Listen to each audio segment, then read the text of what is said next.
Box office సరదా తీర్చేస్తుంది కల్కి. Prabhas form లో ఉంటే ఎలా ఉంటుందో ఆ కటౌట్ కు కరెక్ట్ స్టోరీ పడితే ఇంపాక్ట్ ఏంటో కల్కితో ప్రూవ్ అయింది.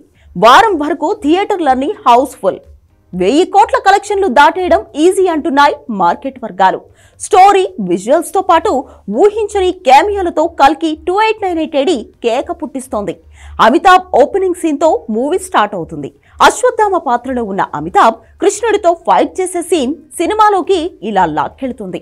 సినిమా మధ్యలో కనిపించే కృష్ణుడి పాత్ర ఎవరు అనేది డైరెక్టర్ రివీల్ చేయలేదు. ఆ పాత్ర కనిపించిన ప్రతిసారి షాడోతో కృష్ణుడిగా చేసింది హీరో నాని అని కొందరు, కాదు అంటూ ఇంకొందరు చర్చ మొదలుపెట్టారు. దీంతో కృష్ణుడి పాత్రలో యాక్ట్ చేసింది ఎవరా అని సోషల్ మీడియాలో జోరుగా చర్చ జరుగుతోంది. అయితే ఇప్పుడు ఆ కృష్ణుడు ఎవరో తెలిసిపోయింది. ఆ క్యారెక్టర్ ప్లే చేసిన నటుడే సోషల్ మీడియా వేదికగా స్పందించడంతో ఆన్సర్ దొరికింది.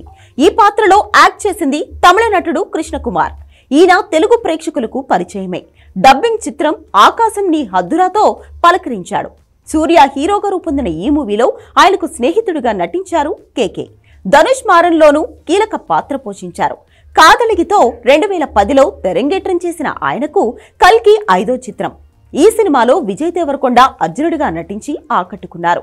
దర్శకులు రాజమౌళి, రామ్ గోపాల్ వర్మ, అనుదీప్ కేవి, నటులు దుల్కర్ సల్మాన్, ఫరియా అబ్దుల్లాతో పాటు మరికొందరు అతిథి పాత్రల్లో సందడి చేశారు.